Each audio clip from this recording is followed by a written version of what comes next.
লাহৰীঘাটৰ বিভিন্ন অঞ্চলত জৰাজীৰ্ণ ৰাস্তা-ঘাটৰ লগতে কাঠৰ দুখন দলঙে জনসাধাৰণৰ যাতায়াতৰ ক্ষেত্ৰত অসুবিধাৰ সৃষ্টি কৰিছে। লাহৰীঘাটৰ বিভিন্ন অঞ্চলৰ ৰাস্তা-ঘাটৰ অৱস্থা বেছিকৈ জৰাজীৰ্ণ হৈ পৰিছে,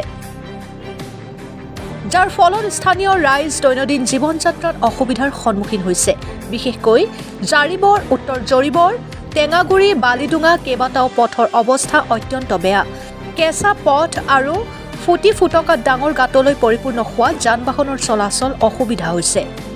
স্থানীয় ৰাইজে অভিযোগ কৰে যে বৰষুণৰ পানীত ৰাস্তাৰ অৱস্থা আৰু বেয়া হৈ পৰে, যাৰ বাবে বেছি পৰিমাণে কাদা পানী জমা হয়। যাতায়াতৰ অসুবিধাৰ অভাৱত ৰোগী, ছাত্ৰ-ছাত্ৰী, কৃষক তথা সাধাৰণ লোকসকলে গভীৰ সমস্যা অনুভৱ কৰিছে। ইয়াৰ উপৰি অঞ্চলটোত থকা দুখন কাঠৰ দলঙৰ বৰ্তমান বেয়া অৱস্থাত আছে। দলং দুখন ফাট ধৰি দুৰ্বল হৈ পৰাৰ বাবে যিকোনো সময়তে দুৰ্ঘটনা ঘটিব পাৰে বুলি স্থানীয় ৰাইজৰ আশংকা। চৰকাৰীভাৱে কোনো পদক্ষেপ নোলোৱাৰ বাবে জনসাধাৰণে তীব্ৰ অসন্তোষ প্ৰকাশ কৰিছে। স্থানীয় লোকেজনে কয় যে বহুদিন ধৰি আমি এই সমস্যাত ভুগি আছো। অসম চৰকাৰক বহুবাৰ জনাইছো, কিন্তু এতিয়াও কোনো ব্যৱস্থা নললে। স্থানীয় ৰাইজে ৰাস্তাৰ আৰু দলং দুখনৰ মজবুতীকৰণৰ বাবে চৰকাৰ আৰু প্ৰশাসনৰ দৃষ্টি আকৰ্ষণ কৰিছে। যদি শীঘ্ৰেই কোনো ব্যৱস্থা নোলায় তেন্তে বৃহৎ প্ৰতিবাদ কৰিব স্থানীয় ৰাইজে সংকেত দিয়ে। লাহৰীঘাটৰ পৰা কাইফিউজ্জামান শ্বাহৰ ৰিপৰ্ট, অৰুণোদয় আছাম। এই দলংখন আজি 2 বছৰ ধৰি একদম জুৰুলা অৱস্থা, খহি খহি সব অৱস্থা বেয়া হৈ গ'ল। আমি চৰকাৰক অনুৰোধ কৰিছোঁ আগতেও যে এই দলংখন মেৰামতি কৰি দিয়া যেন, এইটো কৰা নাই আজিলৈকে। এতিয়া এই জৰিবৰ, টেঙাগুৰি আৰু বুঢ়াগাঁৱৰ মেইন ৰাস্তা এইখন দলঙৰ ওপৰতে বহুত 4-5টা স্কুলৰ ছাত্ৰ-ছাত্ৰী অহা যোৱা কৰে। আমাৰ বহুত অসুবিধা হয়। আমিও স্কুলত যাওঁ, আমাৰো যি সময় লাগে, যি সময়ত 7 মিনিট সময় লাগে, তাত আমি 10 মিনিটত যাব লাগে দলংখনৰ কাৰণে। বহুত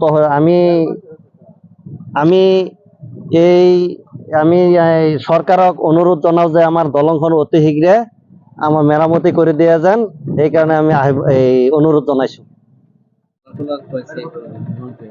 এইটো দলঙৰ কাৰণে আমাৰ ৰাইজৰ বহুত অসুবিধা হৈ আছে। আমি ছাত্ৰ-ছাত্ৰী লৈ আহিব নোৱাৰোঁ। সিদিনাখন এজন মাইকী মানুহ পৰিছে, যেনে তেনে বাচিছে। আৰু কিমান মানুহ যে ইয়াত ফুৰিব, ইয়াৰ কোনো কুল কিনাৰ নাই। আমি বিৰাট অসুবিধাত আছোঁ। আমি বিৰাট জ্বলা যন্ত্ৰণাত ভুগি আছোঁ। এইখন দলং কেতিয়া যে মেৰামতি হ'ব তাৰ কোনো নিশ্চয়তা নাই। সেইকাৰণে আমি এইখন দলঙৰ কাৰণে বহুত অসুবিধাত পৰি আছোঁ। অতি সোনকালে যাতে আমাৰ বিজেপি চৰকাৰৰ অনুৰোধ এইটোৱে যে আমাৰ মুখ্যমন্ত্ৰী চাহাবে অতি সোনকালে এইখন দলং ঠিক কৰাৰ ব্যৱস্থা কৰি দিয়ে যেন। হয়, আপুনি কোৱাৰ নিচিনাকে আমাৰ প্ৰায় 8-9টা ভিলেজ মানে এইটো ৰাস্তাই মেইন ৰাস্তা, আৰু এইটো ৰাস্তাৰে মানে অহা যোৱা কৰিব লাগে।